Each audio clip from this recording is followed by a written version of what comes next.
का तुम्हाला पण गणपती बाप्पासाठी असे कळ्याचे मोदक बनवायचे आहेत, पण कळ्या येत नाही, तर टेन्शन नका घेऊ. फक्त हा व्हिडिओ शेवटपर्यंत बघा. तर सगळ्यात पहिले तर आपल्याला पाणी उकळायला ठेवायचं आहे आणि ज्या क्वांटिटीमध्ये आपण पाणी घेतलं आहे, सेम क्वांटिटी आपल्याला तांदळाचे पीठ घ्यायचं आहे आणि त्याला मिक्स करून घ्यायचं आहे. त्यानंतर गॅस बंद करायचा आहे आणि त्याच्यावरती झाकण ठेवून त्याला 15 मिनिटं ठेवायचं आहे.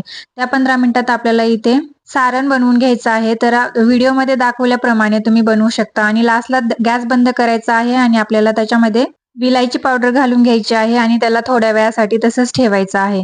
त्यानंतर 15 मिनिट झालेले आहेत, तर आपल्याला हे पीठ ताटामध्ये काढून घ्यायचं आहे आणि खूप गरम आहे त्यामुळे तुम्ही मॅशर किंवा अशा वाटीनी किंवा तांब्यानी पण तुम्ही त्याला स्मॅश करून घ्यायचं आहे पहिले. त्यानंतर हाताला थोडं-थोडं पाणी लावून त्याला व्यवस्थित मळून घ्यायचं आहे आणि इथं थोडासा वेळ जातो, पण त्याला व्यवस्थित वेळ देऊन मळून घ्यायचं आहे. त्यानंतर या प्रकारे तुम्हाला जितके मोठे बनवायचे तसा गोळा घ्यायचा आहे. इथे तुम्ही तूप पण लावू शकता. इथे मी पीठ घेतलं आहे तांदळाचं.